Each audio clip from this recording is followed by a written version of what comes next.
Namaste bankers, मैं Kanika Sharma SBIPO. I welcome you all to my channel. Hope you all are very good and doing great in your life. तो आज मैं IBPS interview के related जितने भी expected questions बनेंगे commerce field के, उनके बारे में डिस्कस करने वाली हूँ।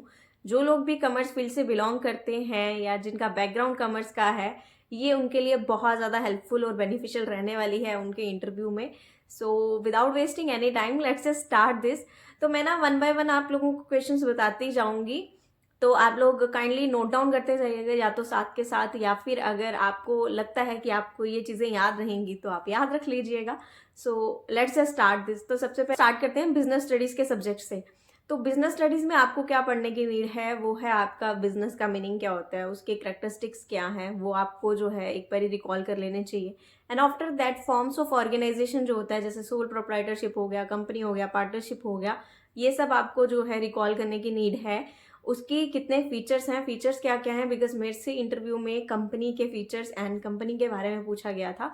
तो आप लोगों को भी जितने भी फॉर्म्स ऑफ ऑर्गेनाइजेशन हैं उसके अंडर जो भी आ रहा है, सोल प्रोप्राइटर के फीचर्स क्या हैं, एडवांटेजेस डिसएडवांटेजेस, जो मतलब आपने 11th 12th में पढ़ा हुआ है, वही आपको रिकॉल करने की नीड है। आफ्टर दैट आपको क्या करना है बिजनेस स्टडीज़ में, public sector, private sector and multinational companies, इनके बारे में पढ़ना है। उनके बारे में पढ़ने के बाद types of risk in business पढ़ना है। देन मोस्ट इंपॉर्टेंट है आपका बिजनेस, प्रोफेशन एंड एम्प्लॉयमेंट, इनके बीच का जो डिफरेंस रहेगा वो आपको एक बार रीड कर लेना चाहिए। वैसे तो सबको पता ही रहता है, बट वो मोस्ट प्रोबेबल है, ये क्वेश्चन पूछते ही हैं।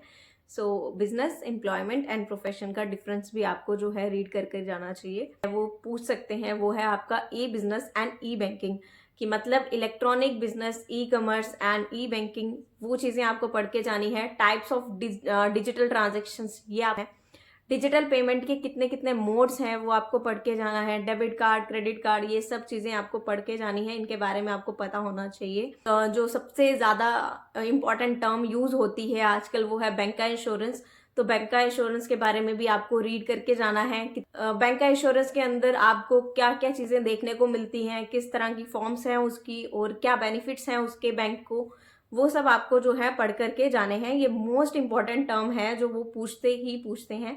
And after that mutual funds क्या होते हैं उसके बारे में भी आपको पढ़ के जाना है। डीमेट अकाउंट्स क्या होते हैं वो भी आपको पढ़ करके जाना है। अगर आपने पढ़ा है तो अच्छा है, नहीं पढ़ा है तो एक बार इन चीज़ों को जो है गो थ्रू हो जाइए इंटरव्यू से पहले, बिकॉज इनमें से क्वेश्चन बनेगा ही बनेगा। है टाइप्स ऑफ फाइनेंस पढ़ के जाना है, जैसे ओनर्स फंड हो गया, बोरोर्स फंड हो गया। ओनर्स फंड में आपके इक्विटी शेयर, प्रेफरेंस शेयर, ये सब चीज़ें आपको, रिटेन्ड अर्निंग, ये सब चीज़ें पढ़ के जानी है। डिबेंचर्स, बॉन्ड्स, ये सब चीज़ें आपको जो है अच्छे से रिकॉल करके जानी है, सो दैट कि आपके सब्जेक्ट की नॉलेज जब वो पूछें तो वो आपसे इम्प्रेस हो जाएं कि आपको अभी भी अपने सब्जेक्ट की जो है अच्छे से नॉलेज है, एंड आपने अपना जो सब्जेक्ट है ग्रेजुएशन के टाइम पे बहुत सीरियसली पढ़ा है। देन आफ्टर दैट जो मोस्ट इंपॉर्टेंट रहेगा वो रहेगा आपका एमएसएमई। एमएसएमई की जो न्यू डेफिनेशन है वो आपको रीड करके जानी है। जितनी भी उसके ऊपर स्कीम्स बनी है एमएसएमई के ऊपर, वो आपको रीड करके जानी है। जो भी गवर्नमेंट जो है कोई भी स्कीम लॉन्च कर रही है एमएसएमई सेक्टर के लिए या एंटरप्रेन्योर्स के लिए, वो आपको पता होनी चाहिए। देन एंटरप्रेन्योर का मीनिंग क्या होता है, एंटरप्रेन्योरशिप क्या होती है, करेक्टरिस्टिक्स क्या होते हैं, बेनिफिट्स क्या हैं उसके सोसाइटी में, ये सब चीज़ें जो हैं आपको एक बारी गो थ्रू होना है इन चीज़ों से। आफ्टर दैट रहता है वो जो सोशल रिस्पॉन्सिबिलिटी वाला टॉपिक है, वो आपको पढ़ के जाना है कि जो ऑर्गेनाइजेशंस हैं उनके लिए सोशल रिस्पॉन्सिबिलिटी एंड बिजनेस के लिए सोशल रिस्पॉन्सिबिलिटी कितनी ज़रूरी है, और क्यों उनको जो है सोशली रिस्पॉन्सिबल होना चाहिए। इस तरह के क्वेश्चन वो डेफिनेटली आप लोगों से पूछने वाले हैं, बिकॉज मेरे से भी इस तरह के क्वेश्चंस बहुत पूछे गए, बिकॉज मैंने 3 पीओ के इंटरव्यू दिए थे और तीनों पीओस के इंटरव्यू में अलग अलग तरह के क्वेश्चंस पूछे गए थे। तो मैं वही चीज़ें आपको उसी तरह से उसी पैटर्न में जो है बता रही हूँ। सो ये चीज़ें ना आप एक नोट डाउन कर लीजिए, वो आपके लिए बेटर रहेगा कि आपको क्या क्या चीज़ें पढ़नी है। देन अब हम बात करते हैं अकाउंट्स के बारे में। सो आपको जो अकाउंट सेक्शन में पढ़ना है सबसे पहले वो है आपका अकाउंट्स का मीनिंग, अकाउंटिंग।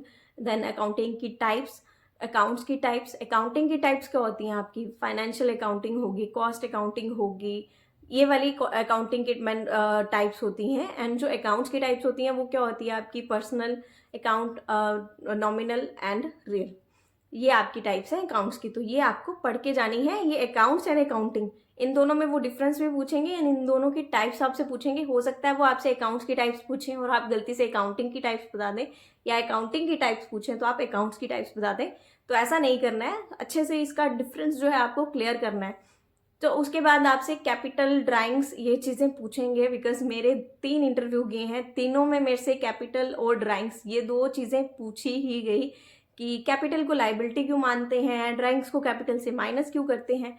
तो ये आपको अच्छे से इनके बारे में जो है एक ब्रशअप हो जाना चाहिए, इसका कंसेप्ट कि कैपिटल लाइबिलिटी क्यों है, ड्राइंग्स माइनस क्यों होती हैं, डिक्सी टर्म्स जैसे एंटिटी क्या होती है, बिजनेस ट्रांजैक्शन क्या होती है, देन आफ्टर दैट आपका जो एक्सपेंसेस हैं वो क्या होते हैं, इनकम क्या होती है, गेन क्या होते हैं, प्रॉफिट लॉस, ये सब टर्म्स आपको पता होनी चाहिए। देन आफ्टर दैट एक्सपेंडिचर क्या होता है, एक्सपेंडिचर भी 2 तरह से होते हैं, वो भी आपको पता होने चाहिए, कैपिटल एक्सपेंडिचर, रेवेन्यू एक्सपेंडिचर, ये पूरा आपको अच्छे से माइंड में चीज़ें रखनी है, क्लियर रखनी है। मुझे पता है कि आपको ये सब चीज़ें मैं जैसे जैसे बोल रही हूँ वो आती भी होंगी, बट क्या होता है ना कि ब्रशअप करने की नीड होती है इन टर्म्स को, तो वो आपको करने की नीड है।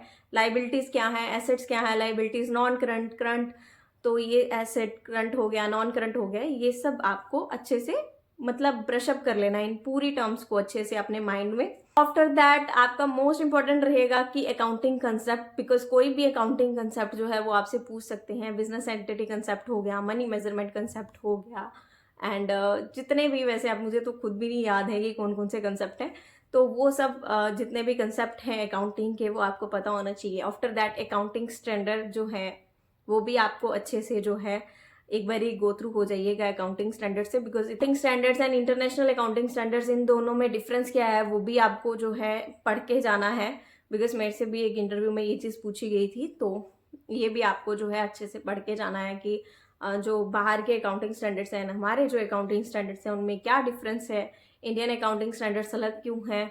सो इस तरह से वो आपसे बार बार ग्रिलिंग करेंगे इन क्वेश्चंस के ऊपर, बिकॉज जो मोस्ट ऑफ द पैनल में मेंबर बैठे होते हैं ना, वो कॉमर्स बैकग्राउंड के बारे में अच्छी खासी जानकारी रखते होते हैं, तो वो पूछेंगे इन क्वेश्चंस के बारे में आपसे। जीएसटी एंड जीएसटी के benefits, then after that negotiable instruments cheque हो गया, आपके बिल्स ऑफ एक्सचेंज हो गए, ये भी आपको अच्छे से ब्रशअप करके जाने हैं। इनके कंसेप्ट, टाइप्स ऑफ चेक्स हो गए, चेक्स ये तो बहुत बारी पूछने वाले हैं ये क्वेश्चन, और इसके लिए बिल्कुल तैयार होके जाइएगा, because being a commerce student आपसे ये क्वेश्चंस ना पूछें वो तो मतलब तो बात ही क्या है।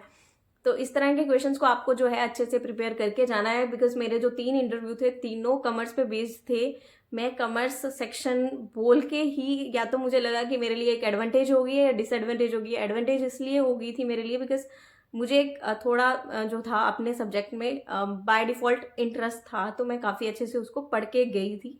एंड देन आफ्टर दैट है आपकी फाइनेंशियल मार्केट। फाइनेंशियल मार्केट में आपको सेबी के बारे में पता होना चाहिए, स्टॉक एक्सचेंज के बारे में पता होना चाहिए, बीएससी, एनएससी, ये सब चीज़ें आपको मालूम होनी चाहिए। Money market, capital market, money market के इंस्ट्रूमेंट्स क्या हैं, कैपिटल मार्केट के इंस्ट्रूमेंट्स क्या हैं, वो डेफिनेटली इनमें से आपसे क्वेश्चन पुट करेंगे ही करेंगे। सो फाइनेंशियल मार्केट का टॉपिक भी आपको बिल्कुल स्किप नहीं करना है, अच्छे से उसको ब्रशअप कर लीजिए, इसमें से कोई ना कोई क्वेश्चन वो आपसे डेफिनेटली पुटअप करेंगे ही। देन आफ्टर दैट है आपकी मार्केटिंग मैनेजमेंट। मार्केट मिक्स क्या होता है, प्रोडक्ट मिक्स क्या होता है, प्राइस मिक्स क्या होता है, ये सब आपको पढ़कर ही जाना पड़ेगा। सो इन शॉर्ट मैं आपको कह दूं कि आप 11th-12th की बुक्स जो हैं अपनी बिजनेस स्टडीज़ की एंड अकाउंट्स की, वो उठा कर ले लीजिए, और उनमें से जितनी टर्म्स आपकी बनती हैं वो सब एक बार ही रीड आउट कर लीजिए, उससे गो थ्रू हो जाइए, आपके लिए बहुत बेनिफिशियल रहने वाला है वही। उसी में से आपके मोस्ट ऑफ द क्वेश्चंस को पूछा जाएगा, बिकॉज ग्रेजुएशन के डेज में जो आपके सब्जेक्ट्स रहेंगे वो इतना तो डेफिनेटली डीप में जाके नहीं पूछेंगे वो, बट जो आपके सब्जेक्ट्स 11th-12th में जो भी आपके बेसिक टॉपिक्स रहे हैं, जो आपका बेस रहा है कॉमर्स का, वो डेफिनेटली आपसे पूछेंगे ही। एंड आफ्टर दैट है आपका वर्किंग कैपिटल क्या होती है, वर्किंग कैपिटल गैप क्या होता है, ऑपरेटिंग साइकिल क्या होता है, ये सब आपसे पूछा जाएगा। सो इन सब चीज़ों को आपको एक बारी गो थ्रू होना ही है। एंड हाँ, रेशियोज भी बहुत अच्छे से बढ़ करके जाइएगा। रेशियोज में वो आपसे करंट रेशियो क्या होती है, देन DSCR, वो मेरे से सबसे ज़्यादा पूछी गई थी, डेट सर्विस कवरेज रेशियो। जितनी भी रेशियोज है ना वो एसएमई के लोन्स में जो है यूज़ होती हैं। सो वो एसएमई के लोन्स की जिन लोगों ने नॉलेज रखी होगी, पैनल में अगर कोई होगा तो वो डेफिनेटली आप लोगों से रेशियोज़ के बारे में पूछेगा ही। सो रेशियोज़ को एक बारी ब्रशअप कर लीजिएगा। रेशियोज़ की जो भी डेफिनेशंस होती हैं, रेशियो कौन सी रेशियो में जो है अगर वो लेसर है 1 से तो क्या इम्पैक्ट आएगा, अगर मोर देन 1 आ रही है तो क्या इम्पैक्ट है, वो सब भी आपको रीड करके जाना है।